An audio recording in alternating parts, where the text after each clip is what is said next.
Terlihat 3 orang peneliti yang sedang mengecek keadaan sekitar. Yap, mereka ingin mencari titik sumber air di gurun ini untuk bisa dijadikan sumber kehidupan juga sebagai sarana penunjang perusahaan tambang di sana. Hingga tiba-tiba salah satu teman mereka mendeteksi ada sebuah rongga yang cukup mencurigakan di tengah padang gurun. Dan mereka menduga itu adalah celah air, lantas mereka pun menghampiri tempat tersebut. Sesampainya di sana, suasana dihiasi berbagai benda-benda. Ada yang dari tengkorak seolah menjadi tempat peringatan suku-suku pedalaman di sana. Namun mereka tidak memperdulikannya dan tetap mencari di mana rongga itu berada. Hingga salah satu teman mereka menemukan ada sebuah gundukan pasir namun keras, seperti keramik. Mereka pun yakin sumbernya pasti dari sini. Lantas salah satu dari mereka mencoba memecahkan gundukan pasir keras itu. Ternyata di dalamnya terdapat makhluk aneh. Apa ya kira-kira? Kemudian ia pun mencobanya kembali. Alhasil, hey guys, come have a look over here.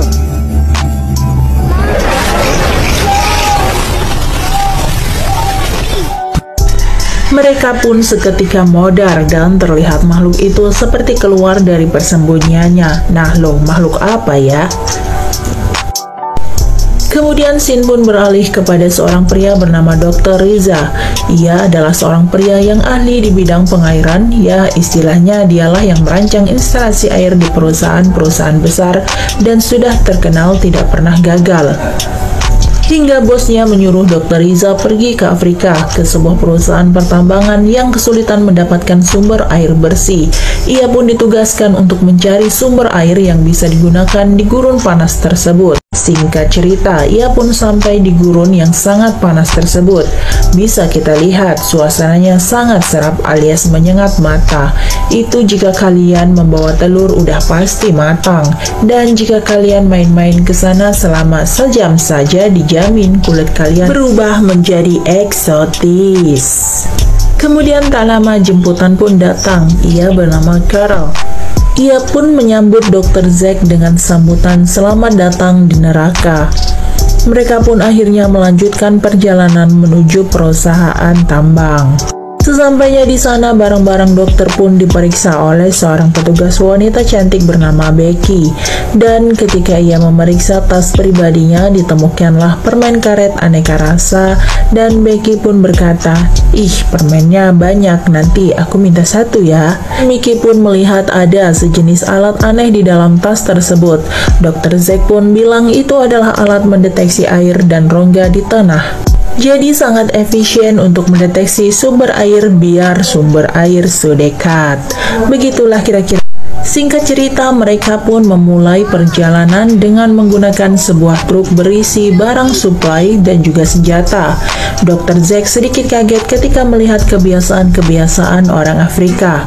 Namun ia berusaha tenang. Kemudian datang seorang petugas keamanan yang asli orang Afrika. Dan ketika ia hendak pergi, ia pun didatangi oleh seorang yang aneh dengan ritual-ritual aneh dan mendoakan keselamatannya mengarungi gurun yang tandus. Dan ia pun diberikan sejenis kalung berkepala aneh sebagai jimat di perjalanan. Perjalanan pun dimulai, truk melaju di atas hamparan gurun yang amat sangat hardang. Setelah beberapa jam perjalanan melintasi gurun, akhirnya mereka dikagetkan dengan penemuan yang mengerikan. Terlihat ada dua bangkai yang sudah menjadi tengkorak tergeletak di gurun tersebut. Lantas mereka pun turun dan mengidentifikasi korban. Sungguh aneh sekali, kondisinya benar-benar parah. Dan ternyata mereka mengenali dua orang tersebut, yaitu adalah dua orang yang tadi kita lihat di awal-awal Shane. Ini cuma dua mayat saja, lantas satu lagi kemana? Dan mereka menyangka bahwa dua temannya ini dibunuh seseorang. Dan kecurigaan pun tertuju pada satu orang yang hilang entah kemana. Si Titus pun memanggil mereka karena melihat ada jejak aneh melintasi gurun tersebut. Mereka segera menyusuri jejak aneh itu dan diduga itu adalah yang menyebabkan kedua temannya mati. Setelah beberapa jam menyusuri jejak itu, kemudian mereka terhenti karena melihat sedikit keanehan di mana di awal tadi jejak itu berkaki dua. Lantas tiba-tiba jejak ini menjadi seperti berkaki empat. Lantas Dr. Zack pun mendeteksi sesuatu menggunakan alat pelacaknya dan kini mereka pun terarah ke sebuah tempat yang penuh dengan totum. Mereka pun keheranan, tempat apa ini?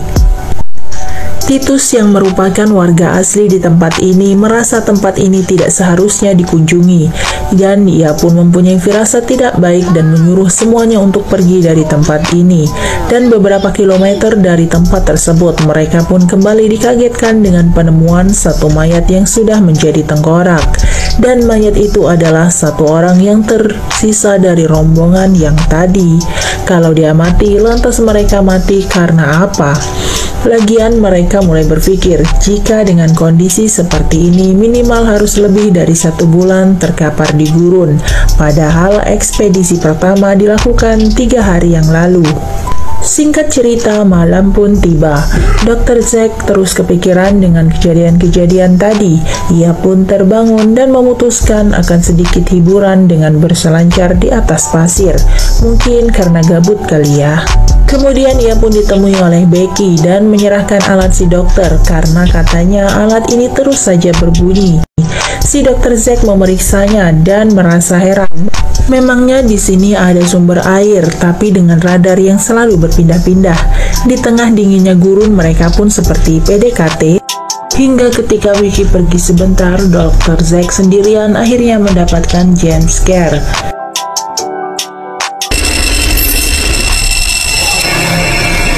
Dia pun segera lari dan kabur, lalu memberitahu semuanya tentang apa yang dia temukan tadi. Namun seperti biasa, mereka tidak percaya meskipun Dr. Zack terlihat ketakutan setengah mati. Namun Vicky datang dan melihat sesuatu yang aneh hingga ketika mereka menghampirinya, ternyata itu adalah tulang belulang rekannya yang berjarak ratusan kilometer dari sini. Kenapa kok bisa ada di sini? Dr. Zack menjelaskan hal yang tadi ia lihat dan si Titus semakin yakin kalau ini pasti ulah dari legenda makhluk pasir. Namun ia masih bungkam dan tidak bicara banyak. Di keesokan harinya mereka pun melanjutkan pencarian dari penelusuran jejak aneh yang menyebabkan teman-teman mereka mati dan terlihat sosok yang aneh. Carl langsung meminjam sebuah senapan dan berusaha menembak makhluk tersebut. Dan kena, namun terlihat tubuhnya amburadul acak-acakan dan ketika mereka mendekatinya hanya tersisa tulang belulang saja. Sungguh aneh. Padahal mereka lihat dari tubuhnya sangat besar, lalu ketika dicek loh, kok ini kan tulang temannya yang di tempat sebelumnya, kok bisa? Lalu mereka pun mulai mengira bahwa ada sesuatu makhluk yang menjadikan tulang belulang temannya sebagai wadah, dan karena tidak ingin terjadi sesuatu lagi, salah satu temannya pun membungkus tulang-tulang itu dan menyimpannya di mobil. Dan karena kepo, Dr. Zack pun menanyai Titus. Ia tahu bahwa Titus mengetahui sesuatu, dan benar saja, Titus pun menjawab makhluk legenda ini kami sebut sebagai the mother of the desert. Dialah yang pertama ada di gurun, dan dia juga yang terakhir berada di gurun ini. Apa ya? Dan ketika mereka kembali berangkat, tiba-tiba mobil mereka mengalami konslet. Becky pun mencoba memanggil bantuan lewat radio, namun seperti biasa tidak semudah itu. Malam pun tiba, mereka pun bertugas bergantian untuk menjaga. Namun tak lama kemudian terdengar bunyi yang aneh dari radar dan ada sesuatu yang mendekati mereka. Titus pun waspada, lalu ia pun membangunkan teman-temannya yang tadi tertidur. Namun tiba-tiba ternyata temannya sudah sekarat dimakan sesuatu sampai menjadi tulang belulang. Tak hanya itu, Titus pun harus kehilangan tangannya akibat makhluk tersebut.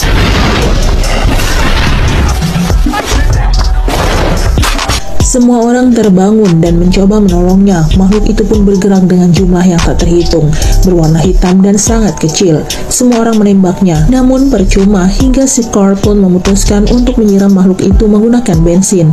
Namun belum sempat dibakar, makhluk itu pun sudah pergi. Ternyata makhluk-makhluk itu takut terbakar. Ia pun kembali menyiramkan bensin-bensin ke segala penjuru. Namun Titus yang terluka parah di tangan tidak sadarkan diri. Dan selang beberapa saat, tiba-tiba makhluk itu pun kembali muncul. Dan setelah hancur, makhluk itu pun kembali meregenerasi. Di sini mereka mulai curiga bahwa makhluk itu sebenarnya adalah semut. Iya, semut. Jumlahnya sangat banyak, lalu mengendalikan tulang-tulang layaknya tubuh mereka sendiri. Namun yang aneh, kenapa semut-semut itu begitu pintar dan doyan membunuh manusia dengan menggunakan tulang-tulang sebagai inangnya? Singkat waktu, situasi dirasa semakin memburuk. Dr. Zack, Becky, dan Carol pun pergi duluan untuk mencari bantuan. Dan si sopir cewek bersama Titus menunggu di mobil.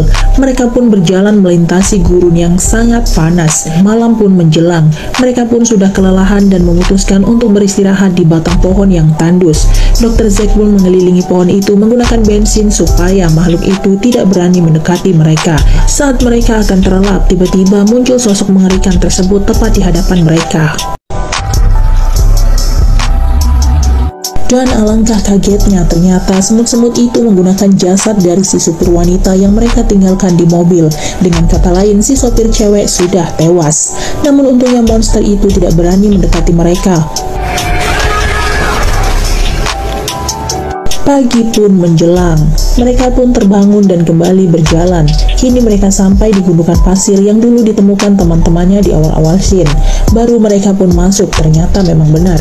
Ini adalah sarang semut, namun semut yang legendaris, di mana semut-semut itu mampu bertahan hidup dengan cara memakan korban dan menggunakan tulang-tulangnya untuk bisa bermigrasi.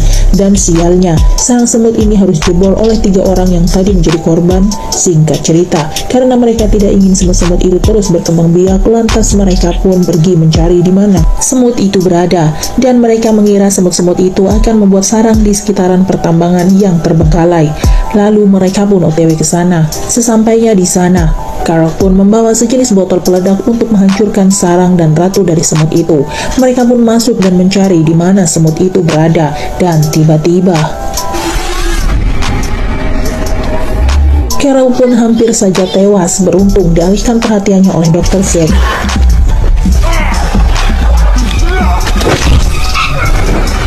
Makhluk itu pun jatuh ke dalam sumur tambang, dan ketika mereka mengira semua sudah selesai, Carol pun jatuh sambil meledakkan diri. Lalu sebelum semuanya terlambat, mereka pun mencari ratu dari semut itu dan menusuk otaknya.